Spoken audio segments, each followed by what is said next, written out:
Oke. Assalamualaikum warahmatullahi wabarakatuh.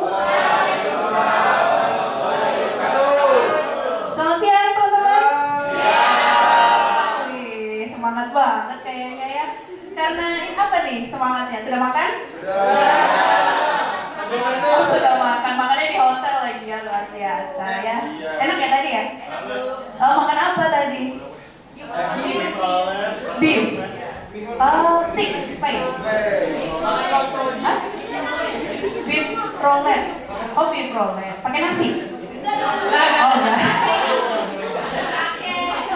Kan western ya ceritanya. Scrambled mashed potato, scrambled egg. Ya, begitulah ya. Biasanya kita makan nasi padang, dikasihnya apa? Potato, mashed potato, kenyang. Kalau untuk Ayu kenyang mungkin, tapi buat Roger kurang itu, masih setengah kayaknya ya. Oke. Oke teman-teman, hari ini kita akan bahas satu materi ya tentang, sebenarnya ini materi yang sudah teman-teman lakukan. Saya sengaja ngasihnya di akhir setelah teman-teman praktek, supaya teman-teman udah paham, oh ini loh yang dimaksud setiap tahapnya. Kenapa ini penting kemudian? Karena ini sering banget digunakan ketika teman-teman atau kakak-kakak tingkat kalian, atau di sini ada juga pakai kayaknya ya, menggunakan untuk skripsi, strategi, tahap-tahap strategi komunikasi ya. Masih ingat nggak kita minggu terakhir kita belajar itu, kita terakhir kali belajar apa? Apa? MSG. MSG. Oh, MSG iklan sastra. Itu tentang apa ya? Masih ingat nggak? Apa ya? Iya. Generasi micin ya. Rebranding.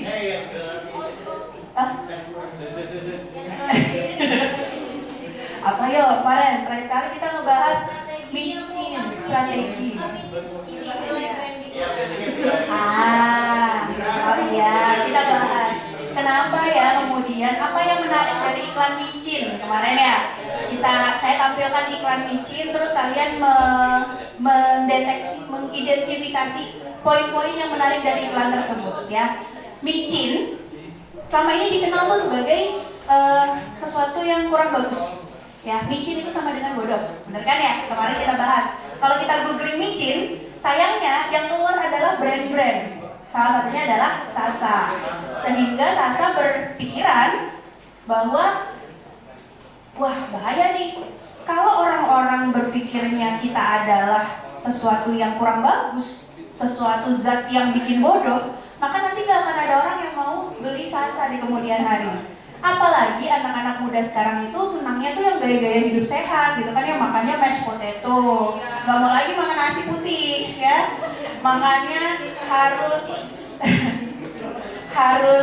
ini bergizi 4 sehat 5 sempurna, nggak ada lagi tuh makan pentol goreng atau pentol di atas enak ternyata ya. Waktu kita kuliah kan pernah ya ada yang dihukum beliin saya pentol ya. Tapi tadi saya nyobain pentol tuh enak. Emang Bu asli? Jadi Bu harus dirasain sekarang? Enggak sih, waktu itu sudah dibeliin. Waktu itu ada satu kuliah, terus mahasiswanya nih telat atau nggak lupa bawa apa gitu. Saya hukumannya adalah beliin saya pentol. Karena saya pengen beli pentol tapi saya malu, karena mahasiswa semua kan. Biar gak kelihatan gitu, biar gak ketahuan kalau saya mahasiswa. Dan saat saya nyobain itu, menurut saya oh biasa aja. Tapi tadi saya dapat gratisan pentol, dibeliin sama dosen juga. Kok enak ya? Enak ya ternyata ya? Berarti racikan. Iya, kurang kali ya. Bisa jadi, ya. Kurang micin kali ya. Atau karena lapar, benar, saya juga belum makan, benar. Ya, itulah intinya pentol micin ternyata enak ya. Oke, balik lagi. Jadi kemarin kita ngebahas tentang bagaimana Sasa itu menyusun strategi komunikasi untuk merubah mindset orang bahwa micin itu bodoh, bikin bodoh, menjadi micin itu apa? Ingat gak? Keren. Micin itu juga kreatif dari iklannya kan. Lalu micin itu tidak berbahaya selama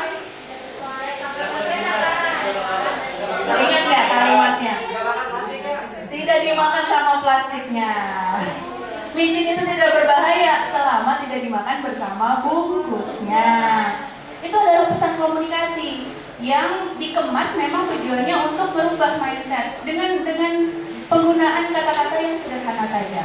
Tujuannya apa? Kemarin kita bahas elemen-elemen komunikasi berarti ya. Elemen-elemen strategi komunikasi mulai dari komunikator. Kita analisis Sasa itu perusahaan apa, maunya apa, jualannya apa, masalahnya Sasa apa, gitu kan ya? Dari sisi komunikan, siapa sih target pesannya Sasa? Apakah ibu-ibu rumah tangga? Apakah ibu saya? Apakah ibu-ibu kali di generasi ibu kalian? Atau di generasi saya? Atau di generasi kalian? Ini kan beda-beda ya. Kalau ibu saya itu generasinya baby boomers misalnya. Generasi ibu-ibu kalian itu generasi X. Saya generasi Y. Kalian generasi Z. Kan beda-beda nih generasinya. Siapa yang jadi target komunikannya Sasa? Kalau dari iklan kemarin? Z. Kenapa Z? Kita bahas kayaknya. Kenapa generasi Z? Kenapa nggak generasinya ibu-ibu kalian? Kan ibu-ibu yang lagi suka masak nih di rumah. Kenapa nggak generasi saya yang saya akan punya anak kecil-kecil? Saya akan ngajarin ke mereka tentang Sasa itu apa, micin itu apa. Kenapa harus kalian yang jadi target?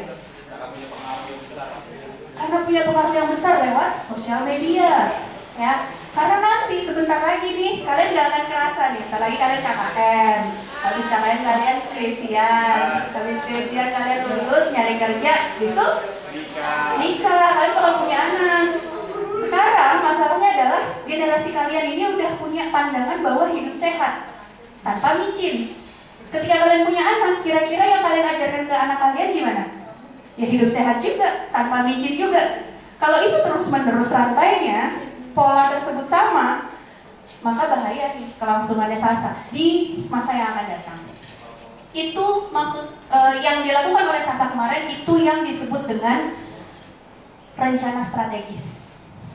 Strategis itu kita nggak bicara besok lusa. Kita bicaranya setahun lagi, 2 tahun lagi, 10 tahun lagi. Ya. Makanya saya kemarin ini juga pengalaman saya pribadi, baru-baru ini saya bisa kemudian membedakan apa bedanya leader dan bos. Tahu bedanya? Tahu. Apa? Kalau leader itu bekerja bersama tim, kalau bos cuma nyuruh. Cuma nyuruh-nyuruh. Selain itu kira-kira apa? Cek. Selain definisi itu, saya baru menemukan satu definisi baru tentang leader dan bos. Ya. Kalau leader itu bertanggung jawab sama perkembangan orang yang ada di bawah dia. Leader. Kalau bos? Kalau bos lebih ke kayak apa ya? Menagih tanggung jawab. Pokoknya kerjanya jadi gitu ya. Oke, itu salah satu poinnya di sana ya. Yang saya pahami ternyata leader itu dia akan berpikir strategis. Bos, dia akan berpikir praktis. Yang penting jalan dulu deh programnya. Yang penting ada dulu. Yang penting kalian ini dulu. Yang penting hasilnya kelihatan. Yang penting kalian bisa jualan. Itu bos. Leader, dia mikirnya udah nggak sekedar itu saja. Kalau itu tuh udah rutinitas. Jadi yang ada di kepalanya dia tuh bukan hanya rutinitas, tapi dia akan mikir 10 tahun lagi kita akan ngapain ya? Program ini akan sustain nggak ya? Akan berkelanjutan atau enggak ya? Supaya program ini bisa berkelanjutan, apa ya yang harus kita lakukan? Gitu, ya. Nah, maksudnya strategis di sini, salah satunya dilakukan oleh Sasa yang kemarin, bahwa dia nggak berusaha untuk merubah mindset orang saat ini, besok udah berubah, enggak.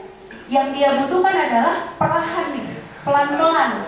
Makanya program komunikasi Sasa yang kemarin, Sasa MSG, Micin Swag Generation.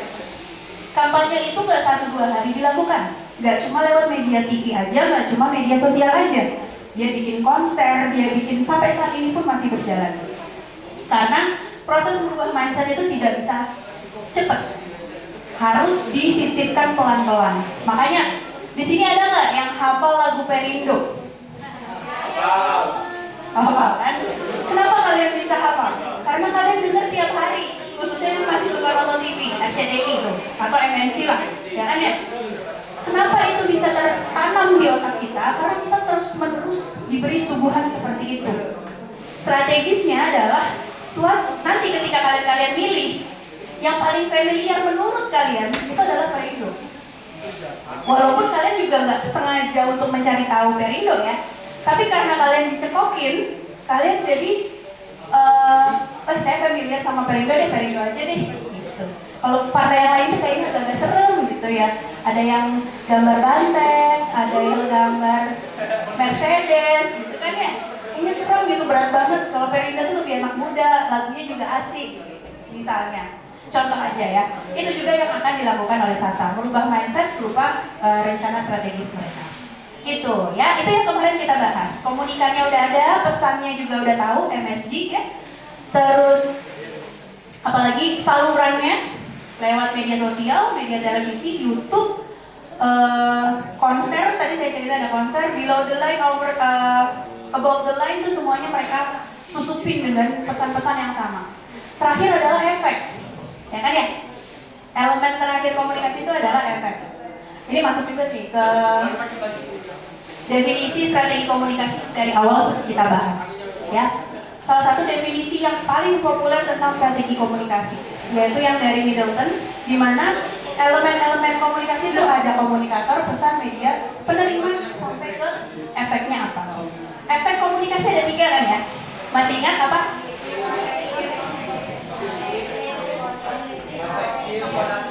Konatif, ya. Kognitif, afektif, konatif. Oke. Itu juga terkait dengan tujuan dari komunikasi secara umum. Makanya saya bilang tujuan itu tidak hanya untuk strategi komunikasi saja.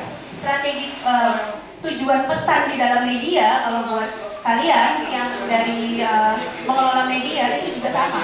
Tujuannya ada 3 ini. Iklan partai tadi disampaikan melalui media.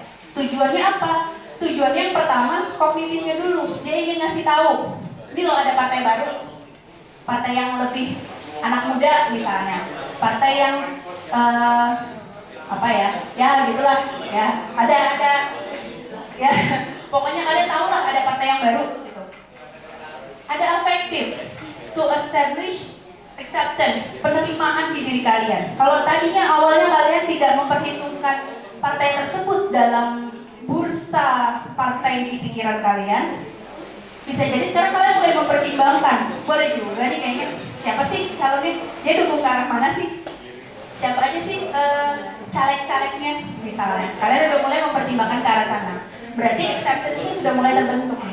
Terakhir, dia akan ngomongin konatif, perilaku, tujuan ketiga dari kegiatan atau program atau pesan komunikasi. Konatif artinya perilaku. Berarti tujuan utama dari iklan tadi adalah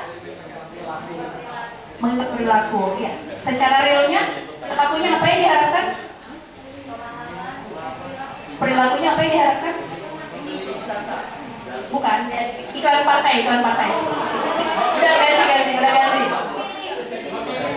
Memilih partai tersebut, kalian akan mencoblos, nanti nggak tahu mencoblos apa contreng ya? Mencoblos yang ada logonya itu. Ketika kalian lihat logo itu, kalian langsung teringat lagunya yang asik ya, lagunya sebenarnya ya. Gitu. Jadi tujuan komunikasi ini terjadi untuk semua pesan komunikasi dan program komunikasi, termasuk yang kemarin kalian lakukan di kelas, di sekolah, ya. Kalian punya 3 tujuan ini kan? Apa tujuan kognitifnya apa? Memberitahu, memberikan informasi. Apa sih definisi bullying? Bagaimana sih membedakan antara candaan dengan bullying? Terus bagaimana sih solusinya? Apa yang harus dilakukan? Kalian ngasih informasi, memberi pengetahuan kognitif. Afektifnya apa kira-kira?